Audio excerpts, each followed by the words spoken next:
Il existe une route cachée vers la richesse et l'indépendance financière. Un raccourci qui permet de devenir riche quand on a encore l'énergie débordante de notre jeunesse pour en profiter, plutôt que d'attendre la retraite pour récolter les fruits de notre travail. Malheureusement, ce raccourci nous est dissimulé. Le mieux qu'on nous propose, c'est de sacrifier nos rêves, rentrer dans le moule, trouver un travail qui paye bien, économiser 10% de son salaire et l'investir en bourse, et devenir riche à 65 ans si une crise financière n'est pas passée par là. Salut à tous, c'est Seb, bienvenue sur PostDev. Aujourd'hui, je vous résume le livre qui est selon moi et de loin le meilleur livre sur la richesse, L'autoroute du millionnaire de MJ DeMarco. Je vais faire mon possible pour intégrer un maximum d'idées dans cette vidéo, mais je vous recommande sincèrement de le lire en entier, parce qu'il peut vraiment vous changer la vie. Il vient de sortir en français, je vous mets le lien dans la description si vous voulez l'acheter sur internet, ou sinon n'hésitez pas à aller l'acheter directement en librairie. MJ DeMarco a grandi dans une famille et un environnement où tout le destinait à galérer financièrement. On lui avait toujours expliqué que les seules personnes qui devenaient riches jeunes étaient celles qui héritaient ou celles qui étaient douées de talents particuliers. Les sportifs, les acteurs, les musiciens. Deux voix qui affichaient pour lui route barrée. Aucune chance pour toi, MJ. Jusqu'au jour où il a rencontré une personne riche, jeune et qui ne rentrait pas non plus dans ses critères. Et il s'est depuis fixé comme mission de découvrir la formule secrète qui lui permettrait de réaliser son rêve de devenir riche, ce qu'il a fait depuis en l'appliquant, et de passer sa vie à partager ses découvertes avec ceux qui étaient comme lui et qui avaient abandonné leurs rêves pour entrer sagement dans le système. Il a découvert qu'il existait 3 routes, qu'on emprunte aujourd'hui, mais qui détermineront notre situation financière de demain. La première, c'est le trottoir, qui vous destine à une vie de galère financière. La deuxième, c'est la voie lente, qui vous destine généralement à la médiocrité et possiblement à devenir riche à 60 ans. La troisième, c'est celle qui a le plus de chances de vous apporter la richesse financière et l'épanouissement personnel. C'est l'autoroute du millionnaire. Chacune de ces routes est basée sur un état d'esprit et un système de croyances qui vont déterminer les actions que réaliseront les personnes qui les empruntent. Et ces routes sont aussi chacune basées sur une équation mathématique qui déterminera votre avenir financier. La première chose à prendre en compte, c'est que la richesse n'est pas un événement, mais un processus. C'est pour ça qu'on parle de route et pas d'événement. Beaucoup de gens s'imaginent que pour devenir riche, il faut gagner au loto, gagner un procès, obtenir une augmentation ou être chanceux. Quand on entend qu'Instagram a été racheté par Facebook pour $1 milliard, tout ce dont parlent les médias, c'est de l'événement. On se met à croire qu'un mec a juste passé quelques heures à coder une appli pour partager des photos dans sa chambre d'étudiant et qu'il se les fait racheter par chance. La vérité, c'est que ça a pris aux créateurs des années de galère, à apprendre à coder les soirs et les week-ends, à affiner leurs concepts, à convaincre des investisseurs et à bâtir une base solide d'utilisateurs. La grande majorité des événements de richesse sont précédés d'un processus de longues heures de travail, d'échecs et de sacrifices. Maintenant que vous avez compris que votre futur financier sera déterminé par les actions que vous prenez aujourd'hui et le processus de travail que vous mettez en place dans la durée, on va décrypter les 3 routes qui s'offrent à vous. La route la plus empruntée, c'est le trottoir, qui consiste à troquer la sécurité de demain pour le plaisir d'aujourd'hui. Si tu es à un quelque chose d'être ruiné, un salaire d'être ruiné, un contrat d'être ruiné, un loyer perçu d'être ruiné, tu es probablement sur le trottoir. Et il faut pas se laisser aveugler par la valeur de son salaire ou de ses rentrées d'argent. Vous pouvez gagner très bien votre vie, percevoir des salaires, des intérêts ou des dividendes énormes, tout en étant sur le trottoir. La destination financière des gens qui empruntent le trottoir est inexistante. Le plan, c'est de ne pas avoir de plan. Leur surplus d'argent est immédiatement dépensé dans le nouveau gadget à la mode, un loyer exorbitant ou d'autres signes extérieurs de richesse. De manière générale, ils sont prisonniers de leur style de vie et sont motivés par un besoin insatiable de plaisir, de reconnaissance et de satisfaction immédiate qui les maintient toujours plus esclaves de leur job, de leur business ou de la société. L'équation de richesse du trottoir, c'est la suivante. Richesse égale revenu plus dette. Ceux qui empruntent le trottoir utilisent tout leur revenu et le complètent avec de la dette pour financer leur train de vie. Tout l'argent qui n'est pas dépensé est considéré comme de l'argent gâché. C'est comme ça que des gens comme Nicolas Cage ou 50 Cent arrivent à tomber en faillite personnelle alors qu'ils gagnent des millions. Les gens qui empruntent cette route ont la plupart du temps été victimes de la perversion de la définition de la richesse. C'est la société qui a redéfini pour eux ce que signifie être riche. Une voiture qui coûte cher et qui roule vite, un corps bien sculpté, des vêtements de designer, une villa avec piscine et la dernière technologie à la mode. La richesse, ça serait un cumul de choses qui s'achètent au supermarché, chez le concessionnaire ou dans une boutique sur les Champs-Élysées et qui s'exhibent ostensiblement. L'important serait de paraître riche, pas nécessairement de l'être vraiment. Alors que ceux qui empruntent le trottoir n'ont pas de plan financier et se préoccupent seulement de leur plaisir immédiat au détriment de leur futur, ceux qui empruntent la voie lente font l'inverse. Ils sacrifient aujourd'hui dans l'espoir de pouvoir jouir d'une vie meilleure demain. C'est souvent des personnes qui utilisaient le trottoir à la base, mais qui ont dû faire face à leurs responsabilités avec l'arrivée d'un enfant ou des dettes qui s'accumulent.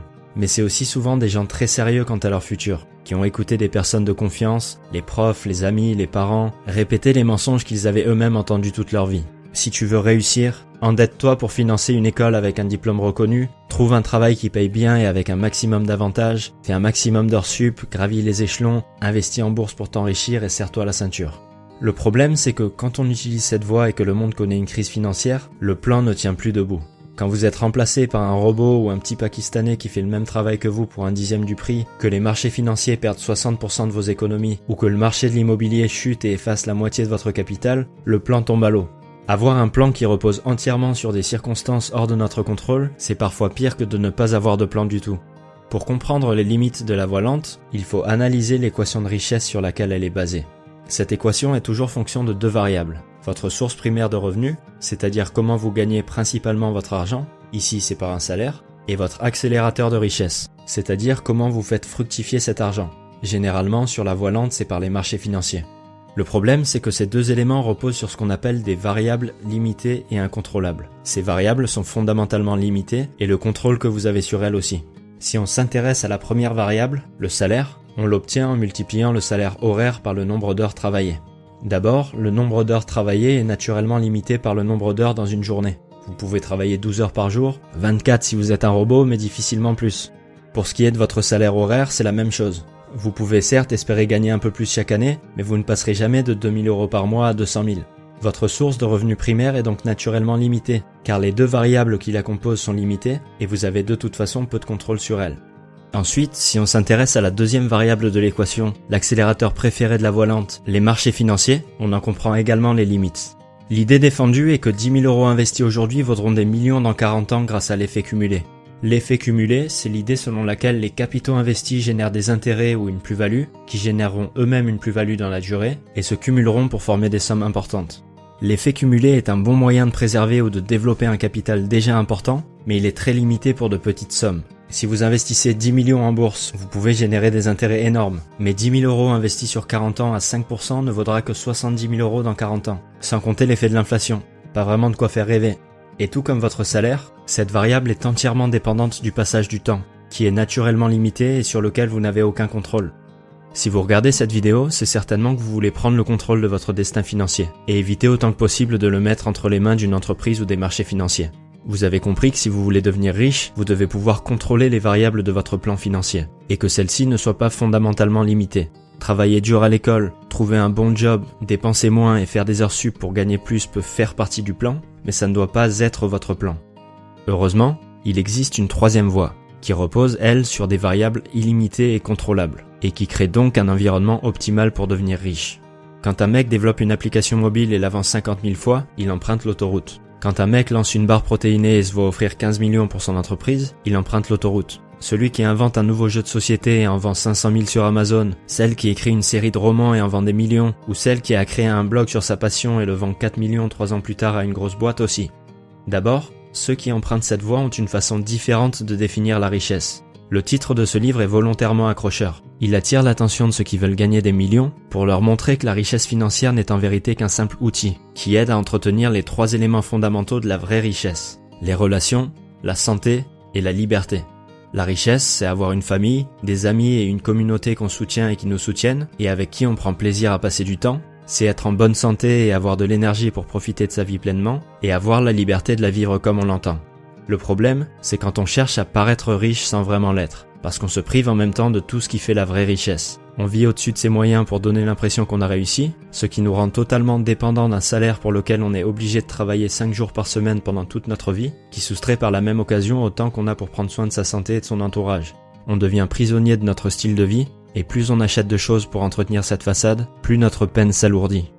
En fait, depuis notre plus tendre enfance, on est assigné de force à l'équipe des consommateurs. On est conditionné pour désirer et vouloir nous procurer un maximum de produits et vivre un maximum d'expériences. Ça commence par les petites voitures quand on est petit et ça finit par les grosses quand on grandit.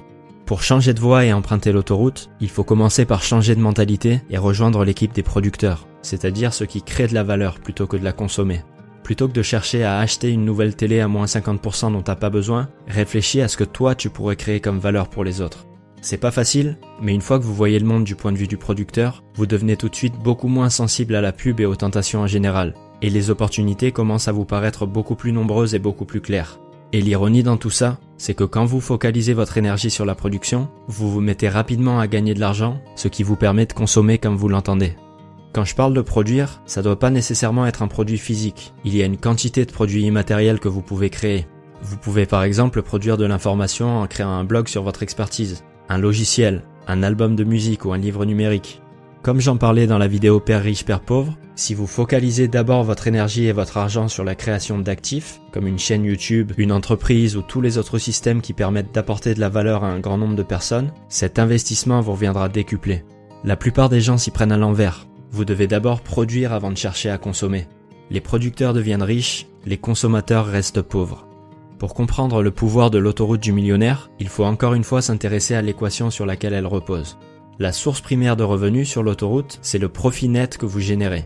Et l'accélérateur de richesse, c'est la valeur des actifs que vous possédez. Ce qui fait la force de cette équation, c'est que ces deux variables sont contrôlables et illimitées. Le profit, c'est quoi? C'est le nombre d'unités vendues multiplié par le profit unitaire. C'est-à-dire la différence entre ce qu'on vous a payé pour ce produit et ce que vous avez dépensé pour le produire et le vendre. Si vous avez par exemple un site où vous vendez des t-shirts pour 20 €, qui vous ont coûté 10 € chacun à produire et à distribuer, votre profit unitaire est de 10 €. Imaginez que vous ayez fait du bon travail dans la création de votre produit et dans votre marketing, et que vous ayez 5000 personnes qui visitent votre site chaque jour. Ça veut dire que le nombre d'unités vendues a une limite supérieure de 5000 par jour. Maintenant, comparez ça à la première variable de l'équation de la voie lente dont dépend le salaire, le nombre d'heures travaillées. D'un côté, vous êtes limité à un multiple de 24 heures, de l'autre, vous êtes limité à un multiple de 5000 personnes. Qu'est-ce que vous pensez qui a le plus de chances de générer des millions? Une équation dont les facteurs sont limités à 24 ou à 5000? Dans un cas, vous devenez riche, dans l'autre, vous devenez vieux. Et alors qu'on ne peut pas augmenter la limite de 24 heures que contient une journée, on peut facilement augmenter le nombre d'unités vendues, ou le profit qu'elle génère. On peut augmenter le nombre d'unités vendues en augmentant le taux de conversion, le nombre de personnes qui visitent notre site et réalisent un achat, ou simplement faire en sorte d'augmenter le nombre de personnes qui visitent notre site, ou les deux. Et on peut augmenter le profit unitaire en créant un meilleur produit et en déployant un meilleur marketing. Alors que ceux qui empruntent la voie lente ou le trottoir achètent des actifs qui perdent de la valeur dans le temps, des voitures, des bateaux, des gadgets électroniques ou des chemises de stylistes, ou qu'ils ne peuvent pas contrôler comme les actions boursières, ceux qui empruntent l'autoroute achètent et vendent des actifs qui s'apprécient dans le temps. Business, marque, propriété intellectuelle, objets de collection, inventions, immobilier, etc. et sur lequel ils ont un certain contrôle. Si vous rachetez un business 10 000 €, que vous mettez toute votre expertise à contribution pour le développer et le revendre 10 millions 2 ans plus tard, non seulement la valeur de cet actif a considérablement augmenté, mais ça a été possible parce que vous aviez le contrôle sur cet actif. Quand vous investissez la même somme en actions Renault, vous avez intérêt à ce que les dirigeants prennent de bonnes décisions si vous ne voulez pas voir votre investissement partir en fumée. Warren Buffett est un très grand investisseur et a fait fortune grâce à ses investissements financiers. Mais il est réputé pour investir seulement dans les entreprises où son très large investissement lui permet d'avoir son mot à dire dans les décisions stratégiques. On a donc comme équation de richesse, richesse égale profit net plus valeur des actifs, dont les deux variables sont illimitées, qu'on peut contrôler par notre action et qui en plus sont souvent interdépendantes. Une augmentation du profit net d'un de vos actifs résulte automatiquement en une appréciation de la valeur de cet actif. Quand vous changez d'équation, vous changez d'univers. Ce que vous faites quand vous basez votre plan financier sur cette équation, c'est que vous divorcez votre richesse de votre temps. Plutôt que d'échanger votre temps contre de l'argent, vous l'utilisez pour mettre en place un système qui fonctionne par lui-même. Un site qui vend des articles que vous soyez en train de dormir dans votre lit ou de skier dans les Alpes, un cours en ligne ou un logiciel qui vous prenne autant de temps que vous en vendiez 1 ou 10 000, ou n'importe quel business qui ne nécessite pas que vous soyez présent en permanence pour vous rapporter de l'argent. Mais comment vous assurer de créer un business qui réussisse? Vous avez 5 commandements à respecter.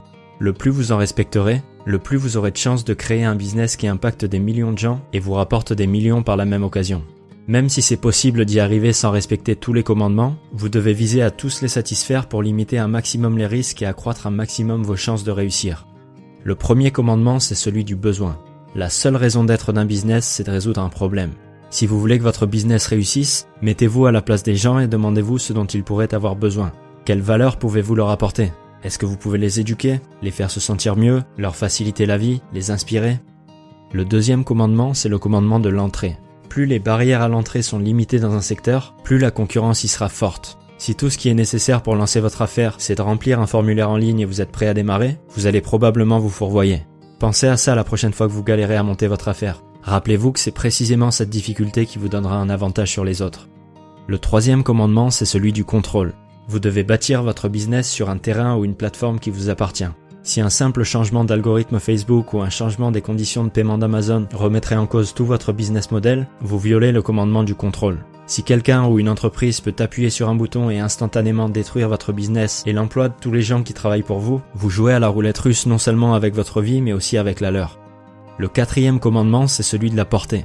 La portée de votre business dépend du terrain de jeu dans lequel vous jouez. Vous pouvez décider de monter un business qui se limite localement, comme une boutique en centre-ville, ou vous pouvez en monter un en utilisant Internet pour servir tous les gens de votre pays ou du monde entier. Dans un cas, votre portée se limitera à votre voisinage, dans l'autre, elle n'aura pas vraiment de limite. Rappelez-vous l'équation de richesse de l'autoroute. Richesse égale profit net plus valeur des actifs. Si le nombre d'unités vendues est limité parce que vous avez choisi un terrain de jeu trop petit, l'équation perd sa puissance. Si vous choisissez malgré tout de monter un business localement, vous pouvez néanmoins rendre sa puissance à l'équation de richesse grâce à la réplication de ce concept dans plusieurs endroits, comme l'ont fait Starbucks ou la plupart des enseignes où vous allez faire vos courses. Le dernier commandement, c'est celui du temps. Votre business doit pouvoir fonctionner indépendamment du temps que vous y consacrez. Si quand vous partez en vacances, vos burgers ne sont pas cuits et vos clients pas servis, vous violez le commandement du temps. Le fait de monter son propre business ne garantit pas la richesse et la liberté. Si vous êtes contraint d'être présent en permanence, vous n'avez pas plus de liberté qu'un employé. Vous êtes simplement votre propre employé. L'idée, c'est de pouvoir planter les graines d'une entreprise qui puisse se transformer en un arbre qui crée simultanément beaucoup de valeur pour votre communauté et beaucoup d'argent pour vous. Ça demandera énormément de travail au départ pour permettre à cette graine de pousser dans les meilleures conditions grâce à la mise en place de systèmes efficaces, mais une fois que la graine aura laissé place à un arbre résistant, vous n'aurez plus qu'à l'arroser de temps en temps pour en récupérer les fruits. C'est ce qu'on appelle un revenu passif. Prenez simplement garde de le planter dans un terreau fertile en respectant ces 5 commandements. J'espère que cette vidéo vous aura plu. Encore une fois, si vous voulez voir des exemples précis de business que vous pouvez lancer et de toutes les manières possibles de vous enrichir, je vous recommande vraiment de lire ce livre en entier. Je vous souhaite une très bonne journée, pensez à vous abonner si ce n'est pas déjà fait et à très bientôt.